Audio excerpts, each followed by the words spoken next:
Hello, and welcome once again to the Dental Marketing Mastery Series. This podcast is brought to you by dentalwebcontent.com and New Patients Incorporated. I'm Howie Horrocks, the founder of New Patients Incorporated. Along with me once again is my friend and partner and the president of New Patients Incorporated, Mark Dilatush. Hello, everybody. Welcome again to our wonderful podcast. We hope you have been enjoying these things as much as we have. Hello, Mark. How you doing? Good, Howie. How are you? I'm great. It's Eagles-Seahawks weekend this Sunday. Oh, you're coming to our house, dude. I'm not talking to you for 4 hours. Anyway, that's our own thing. Today we have a podcast which basically says it's not all about you being the dentist. We assume you're a dentist listening to this. So when we say the word you, we mean dentist. And in particular, the podcast is going to be about services. Right, Howie? Right. We want to get dentists to look at the question, are we promoting the right services? Do we even have the right services? Right. And what's the definition of a right service? That sort of thing. Right. So, so when you create a title like "It's Not All About You," that would lead you to believe that maybe dentists should at least consider promoting something other than services. Right. Right? Or price. So normally when you have a conversation with a dentist who's been promoting their practice for a little while, you get to the place where you say, well, geez, doc, what are you doing now? I know the result. You've already told me the results of what you're doing now. Tell me what you're doing advertising-wise to generate the results you just spoke to me about. And invariably, it'll be one of two things. It'll be all about an intro price. Maybe not the whole piece or the whole web page or the whole social media post or the whole whatever. Maybe the entire thing isn't about price. But come on, let's face it. The call to action is about a reduced price. Right? Okay. Right. So now let's say that you're a dentist who's done that for 28 to 31 months in a row and has already felt the economic downturn of doing that, which all of you will feel. Let's say you've gone beyond that. And now you're going to use price and something else. Some other marketable attribute, something else to brag about your dental practice in an advertisement. What would you choose as a dentist? Most dentists, when I say most, I mean 99.9997% of dentists would say, I have to promote services. Right. That's what I do. I do services. I provide dental services. Me and my team and I. Makes perfect sense. Doesn't that make perfect sense? Yeah. Right? When we titled this, It's Not All About You, we didn't do that to make fun of you or to anger you. We did that, well, we did it to make a splashy title so you'd click on it, okay, so that you'd be interested in it. Yes, we did that. But what we really did was we said, no, literally, it really isn't all about you, okay? That's really what we mean by the title. When you go to advertise a dental practice, part of it is about you, the person. Part of it is about the dental services you provide. Part of it could be about price. But what are the other parts? What other parts are as important? Or heck, dare I say, more important? Exactly. Okay. So now I'm going to draw your attention to our sister website, dentalwebcontent.com. Under the resources tab, the navigation at the top, you're going to find a marketable attributes scorecard. I would encourage everyone listening to this podcast. Oh, it's free. Doesn't cost you anything. I'm not trying to sell you anything. Okay. It's free. Just go log on, download it. It's a Microsoft Excel spreadsheet. It doesn't even have to be. It could be in Word. It's really easy to view and understand. What the marketable attributes scorecard is a numeric quantification of what matters most and least to the dental consumer. If you know this going in, if you knew this going in, and it was your job to guide your graphic artist or the person who was writing the content for your advertising, you would know exactly which topics to talk about and which topics not to talk about. Right. And I think it's really important to note on this. This isn't our idea of what's no.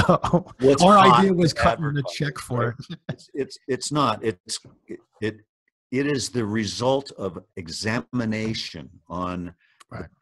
various different ways and topics that you can advertise a dental practice, and what out of the sea of possibilities, which are the ones that work the best historically over a long period of time. Right. So that's how to view this. Right. There's the data comes from multiple sources, but for the majority of the data, it comes from independent consumer research, which numerically, that's where the numbers come from for the most part. The numbers came from all that independent consumer research, which is, I'm going to ask you 4 questions. You tell me how important they are, scaled 1 to 10. Now I'm going to change one of those questions and ask you to do the same thing, and I'm going to do that like 16 times. At the end of that, I'm going to have a real good idea of the number, the numeric grade you give importance to each of these items. Well, within the marketable attributes scorecard, there are main categories. The categories are price, convenience, technology, services, public relations assets. These categories, and experience. These categories, these master categories, then have subcategories. So, for instance, under services, you'd have sedation, IV sedation, sleep apnea treatment, core deep bleaching, short-term ortho, Botox, NTI, Invisalign, cosmetic dentures, do-it-all, smile maker. Just a whole gigantic list of things that may or may not be available in a dental office. Well, which of those matters most? And which of those matters least? To the consumer. Not to you, doctor. Okay. We know what matters to you. Okay. That's what we mean by it's not about you. That's right. It's not about you. Okay. Okay. What matters the most to the consumer? Because, and here's one of the reasons why this is so profoundly powerful. In all of the promotion you ever do, maybe with the exception of your website, you have limited space. Let's face it, for all the advertising that you pay for, you are paying for space. If you pay for a print ad, you're paying for space. If you pay for a radio ad, you're paying for time. If you pay for mail, you can only mail a piece that's only so big, right? So doesn't it make sense to use that space in a statistically logical format that gives you the absolute positive best chance at resonating with your market? Of course it does. That's what the marketable attributes scorecard does. And the reason why we brought up services and price at the very beginning of this podcast was because, well, let's start with price. If I were to poll, and we have, if we were to poll 100 dentists in a room at one of our seminars, and we asked the question, 1 to 100, what do you think?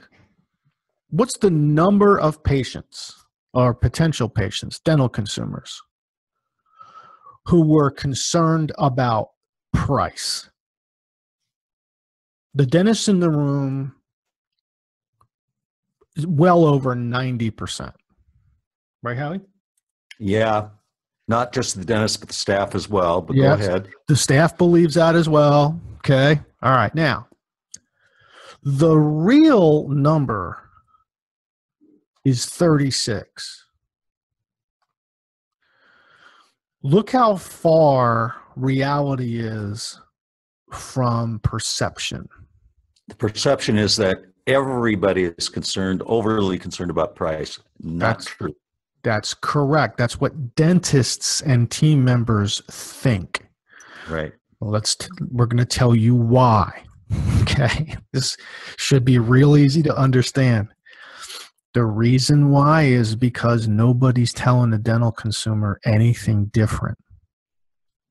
Nobody's telling the dental consumer that they could be interested in things like smile makeovers, traditional ortho, implants, neuromuscular dentistry, dentures, cosmetics, teeth whitening, sedation dentistry, Botox.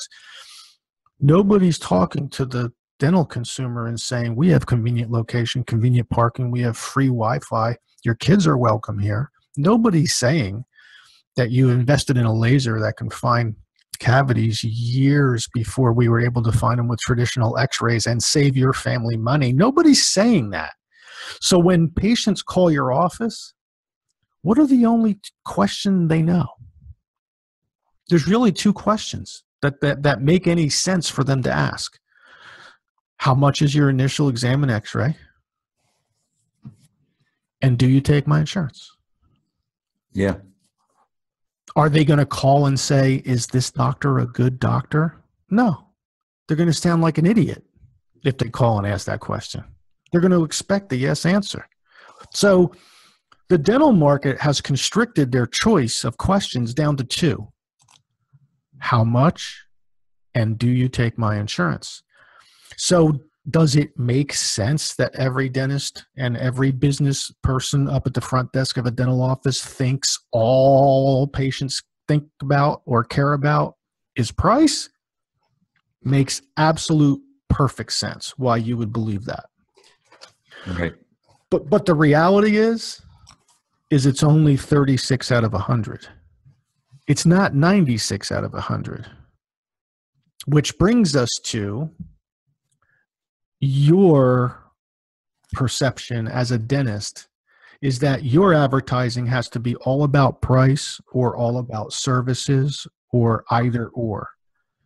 And what we're saying is if you create a piece of advertising that is all about price or all about services, even if you're perfect at writing it, even if it's in a perfect design, you are only 44 points towards 100. You need to get closer to 70, 80, or 90 toward 100. Here's what you're missing. You're missing conveniences. You're missing technology. Most of you will absolutely trip over yourselves to miss public relations assets. You don't recognize things like your own military service. Or maybe you wrote a paper that was published, or maybe you are recognized. You're a lecturer in front of other dentists. Maybe you taught other dentists at some point in the past. Whatever. Maybe you've been on mission trips. Maybe last year you did a Halloween candy buyback program. Maybe you gave a smile to a battered housewife. Whatever. You don't recognize those as being valuable within your advertising. And what Howard and I are saying is they're gold. They're absolute gold. Yeah, and I think what the reason is because, you know, you and I have been working with dentists for 27 years. We have tons of dental friends, and they're modest overall. Right. They're modest. They don't like to. They would view that as bragging about themselves. You know, Right. It's actually not, and there's ways to do it that so you don't look like you are, but that's typically the reason. Oh, I don't want to talk about that stuff, you know, blah blah. I'm blowing my own horn. Well, yes, you are blowing your own horn. It's called advertising. Right. You just have to be professional about it. That's all. Right. So here's the bottom line with really today's podcast being, you know, the title. It's not all about you.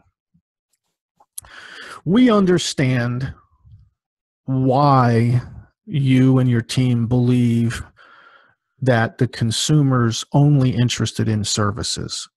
Trust me, we get it. We understand that. Okay. The takeaway from this podcast is that's not accurate. That's not the best way to use your advertising space.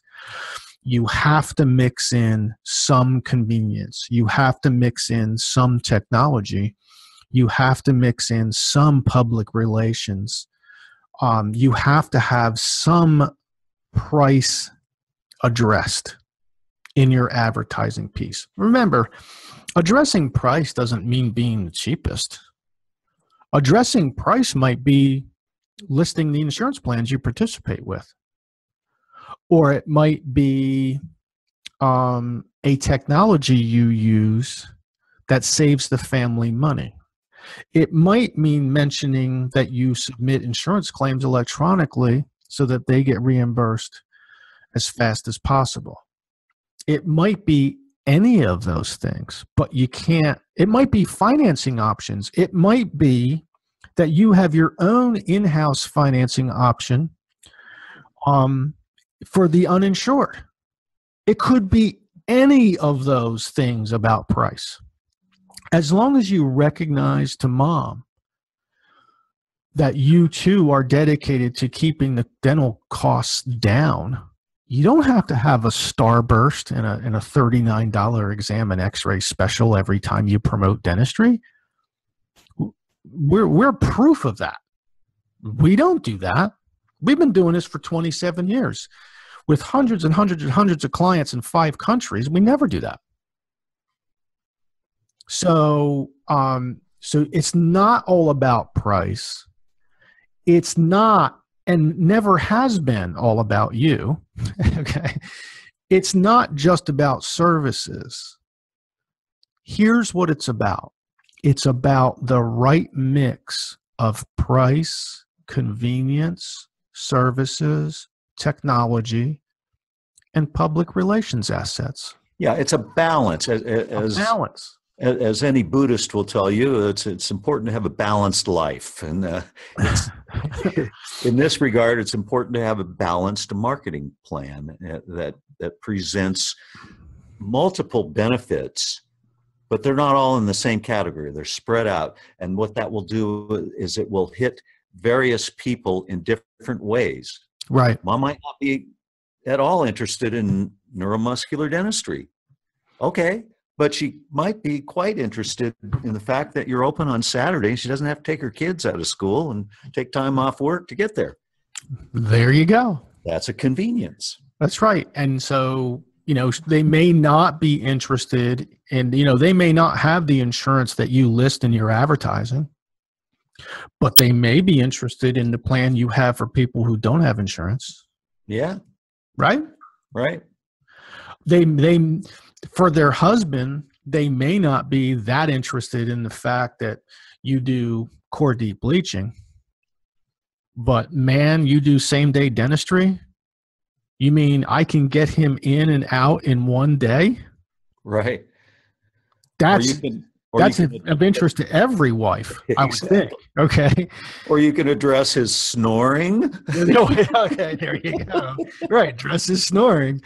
So anyway, the point is is it's really not all about you, but we didn't use that title in a derogatory manner. We did it so hopefully this lesson sinks in. If you're going to self-direct your advertising, if you're putting that on your shoulders, if you're not letting us do it, okay, at least follow the recipe we use. The marketable attributes scorecard at dentalwebcontent.com under resources is the recipe. Okay. That's the recipe our designers use. Here, take it. It's yours. Please go promote dentistry properly. The more dentists that are out there promoting dentistry properly, the less we will degrade the industry. Correct. And the less that it will be viewed as a commodity. Exactly. So there's 27 years, the benefits of 27 years of experience in dental marketing, all on one page. So we hope you go to the website, you go to resources, download it. Go ahead, make wallpaper, give it to whoever you use. If you use NPI, obviously we already use this as our worksheet, as our guide. It's basically our one sheet Bible. To template all of the advertising that we do for all of our clients. But we can't be the marketing firm for every dentist, and we recognize that. So take our recipe and go forth and advertise properly. There you go. Well, we're going to bring this to a close for today. We sure are happy that we have the audience that we have, and it's growing. I'm amazed, and it's a lot of fun. So, Mark, we'll see you next time, and to all of you out there, we'll see you next time as well. Thank you.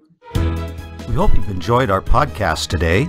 You can find more podcasts on our YouTube channel, on Stitcher, and iTunes. Also on our websites, dentalwebcontent.com and newpatientsinc.com.